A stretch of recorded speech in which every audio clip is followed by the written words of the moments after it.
Hello, good morning mga paladesisyon. After nga ng mahabang gabing kasiyahan, tanghali na nga kami nagising. On the way kami ngayon sa restaurant, magbo-brunch kami. O mamangkot naman kung anong brunch. Hindi brunch sang puno ha. Agkaon ba lang ginaistoryahan, tanugay minango.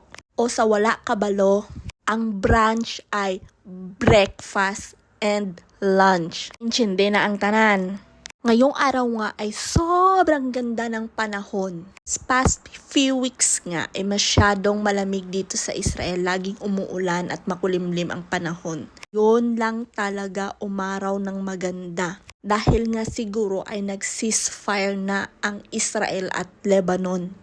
Kaya aliwalas ng panahon today. Alam mo yung feeling na mainit na malamig? Basta ganun yung feeling. Kabakod lang, kaya wala winter sa Pilipinas. Malapit na. Ina-arrange pa. May tinatawag nga ditong Sarona Market. Ditong area talaga, napakaganda ng mga building. As in, first time kong makapasok kasi usually, pag Saturday, close lahat ng mga establishment. Pili lang yung mga bukas. Dahil first time ko nga, medyo manol-manol tayo for today's video. Sa loob nga, may mga iba't ibang restaurant. Around the world pala yung dito. American, may European food, may Asian food. Bahala ka na magdesisyon sa buhay mo kung alin ka dyan. Malaki ka na, kaya mo na yan. Pero as in, napakaganda at napakalinis sa loob. So sinasabi ko nga sa tita ko, market pa ito? Hindi man ito market. Market man ito ng mga yayamanin. Ganito pala yung market ng mga nakakaluwag-luwag dito sa Israel? Charot. Pero puwera joke, parang mga kiosk siya ng mga delicacies ng iba-ibang bansa. Cheese, pizza, burgers, grabe lahat.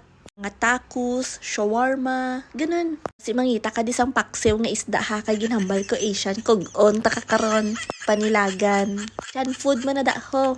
Gay na pangita sang paksiw nga wala.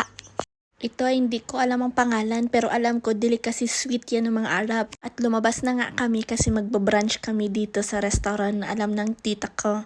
Araw-araw nandito yan silang dalawa. Sinong nagsabing hindi namin afford ang restaurant? Oh, excuse me, bagong sahod. Charos. Sa mga Pilipinong gustong kumain dito, affordable naman siya guys. Kayang-kaya. Wag mo nang i-time sa peso kasi baka hindi mo malunok. Sabihin mo, itlog lang naman to, ganun talaga kamahal. At ganyan nga siya sa loob. Napaka-simple lang naman niya at saka napaka-aesthetic ang ambience. Mamangkot, ano naman ini? Kape nga naglutaw ang gatas. Kugun, lagi kakaroon. Felate, ina siya, pa-social tayo for today's video. Itong kumain dito, or kayo ng breakfast with bread, para yung bread unlimited na po yan. So, scrambled egg and bacon nga ang in-order ko with side dish. Sa tita ko nga is pancake with syrup.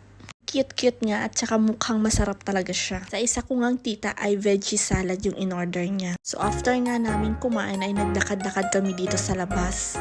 Ganyan nga kaganda sa labas. Kita nyo yung building na bilog at square sa gilid. O ang pinaka-center ng Tel Aviv. So ang capital city po ng Israel is Jerusalem. Yung pinakasintro sa businesses, economics, industrial. Ito po yan sa Tel Aviv at karatig bayan niya. Sa Pilipinas, Makati, BGC. Parang ganun po siya. Nang mamangkot ha, ini-explain ko na, mamati. Dahil Sabado nga, mga ganitong oras ay wala pang mga autobus. Kailangan kong mag-taxi. Kasi mamayang alas 7 pang mga bus. Ako kailangan ko nang bumalik sa trabaho.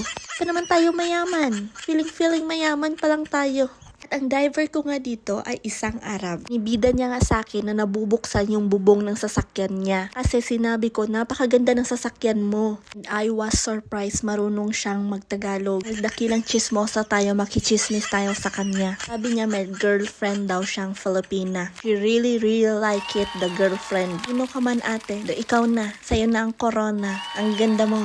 Kapogi niya at napakabait. Ikaw na talaga. Pag uwi ko nga, may pabaon pang gulay at mga isda ang dalawa kong tita. Maraming thank you! I-back nyo yung video ko. Napakapogi ng Arab. Ang ganda ng mata niya. Chismosa na pala desisyon. Bye!